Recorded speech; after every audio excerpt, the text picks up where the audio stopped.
खूप आधीची गोष्ट आहे. इंद्रनगर नावाच्या शहराच्या जवळ एक घनदाट वन होते. त्या वनात दुर्गामाचे एक प्राचीन मंदिर होते. सकाळच्या वेळेस तिथे भक्तांची गर्दी होत असे, पण संध्याकाळ झाली की वन्य प्राण्यांच्या भीतीने मंदिरात कोणीच येत नसे. तिथले गुरुजी सुद्धा संध्याकाळी मंदिराला ताळा लावून आपल्या घरी निघून जात असे. एका दिवशी गुरुजी ताळा लावून घराकडे निघालेच होते. तेवढ्यात एक व्यक्ती तिथे आला आणि त्यांना म्हणू लागला, नमस्कार गुरुजी, तुम्ही 2 मिनिटं थांबाल का? तर मी दुर्गामाचे दर्शन घेऊन येतो. होय बाळ, का नाही, पण जास्त उशीर लावू नकोस. यावेळी जंगलात चोर डाकू फिरतात, मग वन्य प्राण्यांची सुद्धा भीती असतेच. म्हणूनच मी सुद्धा वेळशीर घरी जातो बरं. बस झालेच गुरुजी, मी दुर्गामाचे दर्शन करून अगदी धन्य धन्य झालो. चला आता मी पण येतो बरं.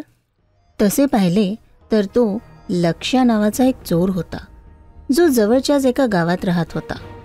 लक्ष्या मागच्या काही दिवसांपासून दुर्गा मंदिरात चोरी करण्याच्या विचारात होता. आज गुरुजी गेल्यावर तो पुन्हा मंदिरात जातो आणि दुर्गा माच्या मंदिरातील सोन्याची घंटा चोरून घेतो. हे आई, तुला तर माझ्या परिस्थितीबद्दल माहीत आहे. ही घंटा चोरी करणे माझ्यासाठी किती गरजेचे आहे. जर मी आज ही चोरी नाही केली तर माझी बायको आणि 2ही मुलांना उपाशी पोटी झोपावे लागणार.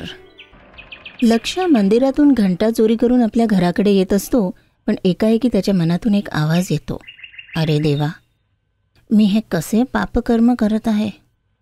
नाही नाही, आज माझे मन सांगत आहे की हे खूपच चूक काम मी केले आहे. मला खूपच त्रासिक वाटत आहे. मी कितीतरी घरात चोरी केली आहे, कितीतरी श्रीमंत शेठांकडे लूटपाट केली आहे, पण मनाला असे घाबरताना नाही पाहिले. आज असे का वाटते? असे तर नाही की दुर्गा माँ मला काही सांगणे इच्छित आहे. मी ही घंटा चोरी नाही करू शकत. हे आई, मला क्षमा कर. मी आपल्या मंदिरात चोरी केली, पण आपल्या दर्शनाने माझे मन बदलून गेले आहे. मी आपल्याला शब्द देतो की मी आजपासून कधीही चोरी करणार नाही. पण आई, मी खूप गरीब आहे. आपल्या कुटुंबाच्या गरजा पूर्ण करण्यासाठी चोरीच करत आलो आहे. माझी मदत कर आई. मी पुन्हा या मार्गावरून घसरून तर नाही जाणार. रक्षा कर आई. जय दुर्गा माँ. लक्ष्य पुन्हा मंदिरात जातो आणि ती घंटा ठेवून रिकाम्या हाताने परत जातो. घरी जाऊन तो आपल्या बायकोला सर्व काही सांगतो. तुम्हाला असे वाटते की दुर्गा माँ आपली मदत करणार? हे बघ मीता, दुर्गा माँवर माझा पूर्ण विश्वास आहे. जर त्यांनी आपले मन सकारात्मकरित्या बदलले आहे तर तीच पुढचा मार्गही दाखवणार. असे म्हणतात की देवावर विश्वास केल्याने भक्तांना समोरच्या आव्हानांसमोर उभे राहण्याची शक्ती मिळते. काही दिवसांपर्यंत लक्ष्याच्या कुटुंबाला उपाशीच राहावे लागले, पण त्याचा दुर्गामावरील विश्वास कमी झाला नाही. त्याच्या गावाच्या जवळ एक शहर होते. तिथे सुदर्शन सेठ नावाचा एक व्यापारी आपल्या पत्नीसोबत राहत होता. तो सुद्धा दुर्गा माँचा मोठा भक्त होता. एका रात्री सुदर्शन सेठ गाढ झोपेत असतो. त्याला दुर्गा माँ दर्शन देते. आई, आपण दर्शन दिले, माझे जीवन धन्य झाले. मुला, मला माहीत आहे की तुझी भक्ती किती पवित्र आहे. मी तुला एक काम सोपवू इच्छिते. जवळच्या गावात लक्ष्या नावाचा एक गरीब व्यक्ती आपल्या कुटुंबासोबत राहतो. तुला त्याच्याकडे जायचे आहे, त्याची मदत करायची आहे, जेणेकरून तो काम करून आपले घर चालवू शकेल आणि कुटुंबाचे पोट भरेल. आपले म्हणणे शिरसावंत आई. एवढं म्हणून दुर्गा माँ अंतर्ध्यान होते. पुढच्या दिवशी सुदर्शन सेठ लक्ष्याबद्दल विचारत त्याच्या घरी येतात. कोणी आहे का घरात? घरात कोणी आहे? होय दादा, बोला. हे लक्ष्याचे घर आहे का? होय, बोला ना, मीच लक्ष्य आहे. लक्ष्या, मला माझ्या घरी कामासाठी एका व्यक्तीची गरज आहे. तू माझ्या घरी काम करशील का? पण मी तर तुम्हाला ओळखत सुद्धा नाही शेठजी, आपल्याला कोणी पाठवले तसे? लक्ष्या, मला माहीत आहे तू दुर्गा मातेचा मोठा भक्त आहे. तसेच मी सुद्धा आईचा भक्त आहे. असे समज की तिनेच मला तुला न्यायला पाठवले. लक्ष्याला लगेच कळते हे नक्की दुर्गा मानेच माझ्या मदतीसाठी यांना पाठवलंय. सेठ लक्षला काही पैसे देतात आणि दुसऱ्या दिवसापासून कामावर येण्यासाठी सांगतात. लक्ष घरात जाऊन आपल्या पत्नीला हे सर्व सांगतो. हे बघ मीता, मी म्हणत होतो ना, आई आपली मदत अवश्य करणार. लक्ष पुढच्या दिवसापासून शेठजींच्या घरी काम करायला लागतो. लक्ष सेठजी आणि सेठानीजी यांची खूप सेवा करतो. सेठ आणि सेठानी आपल्या घरात दोघेच होते. त्यांना काही मूल बाळ नव्हते. एकदा सेठानी खूप आजारी झाली तर लक्ष त्यांच्या सेवेत झुंपून गेला. लक्ष बाळ, माझ्या आजारपणात किती सेवा केली आहेस रे तू, अगदी माझ्या पोटच्या मुलासारखी. तुझ्या येण्याने आम्हा दोघांना खरंच खूप आराम झाला आहे रे. आई, आपण आणि शेठजी, तुम्ही मला काम दिले, मला पैसे मिळाले आणि माझ्या कुटुंबाची मदत केली आहे. त्यासमोर हे काम काहीच नाही.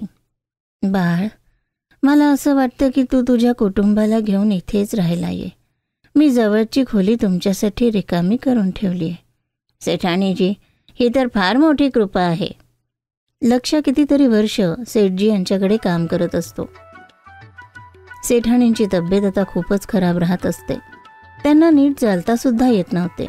मीता आणि लक्षा त्यांचे लक्ष ठेवत होते. एका दिवशी त्या सेठजींना म्हणाल्या, ऐकता का, माझं आता काही खरं वाटत नाही. कधीही शेवटचा श्वास घेणार मी, पण मला पूर्ण खात्री आहे की माझ्यानंतर लक्ष तुमचे पूर्ण लक्ष ठेवेल. माझी इच्छा आहे की लक्षालाच आपण आपल्या इस्टेटीचे वारस करावे.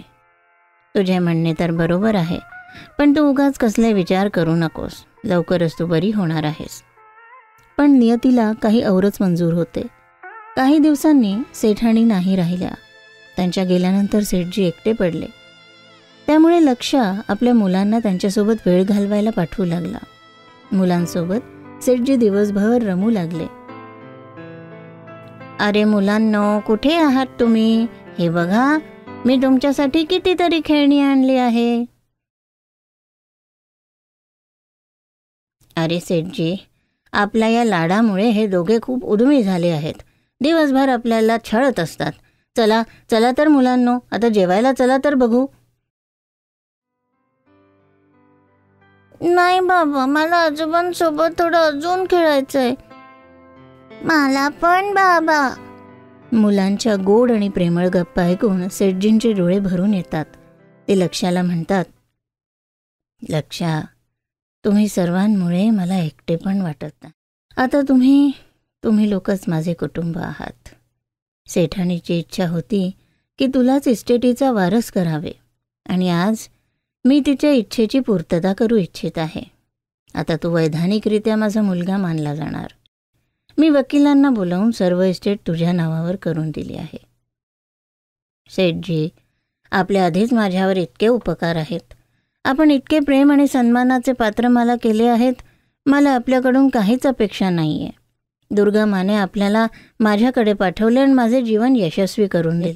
आता मला काहीच नको आहे सेठजी. हे बघ बाळ, तुझ्या सेठानीची ही शेवटची इच्छा होती. तू तिच्या इच्छेचा मान ठेवणार नाही. सेठजींच्या गोष्टी ऐकून लक्षाच्या डोळ्यात पाणी येतं. सेठजी आपल्या कुटुंबासोबत आनंदाने राहू लागतात. जीवनाच्या शेवटच्या टप्प्यात त्यांना मुलगा, सून आणि नातवंडांचा आनंद मिळतो. काही दिवसानंतर सेठजी पण शरीर सोडतात. लक्ष आपले मुलगा होण्याचे कर्तव्य बजावतो आणि त्यांचे संस्कार करतो.